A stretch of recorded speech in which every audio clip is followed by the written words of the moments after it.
We got a 2019 BMW 430.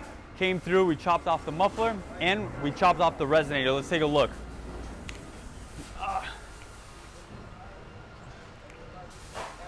This is where we did the work. Boom, chopped off that resonator right here. All right, we replaced it with the 3-inch piping, guys.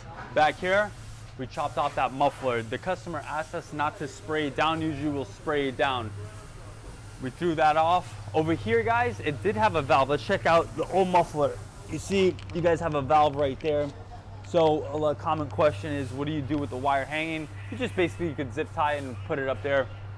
That's where it's located, just tucked under there. This dual matte black tip looks pretty good, and this won't give you guys a check engine light, because you guys are always asking that.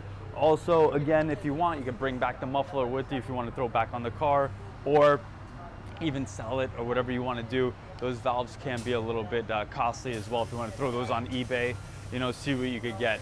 Also, we're franchising, so if you want to own a G exhaust, look at the links in the description below. You can own a very profitable business. This is where it's at, yo. Large ticket items, it's awesome. All right, let's hear it.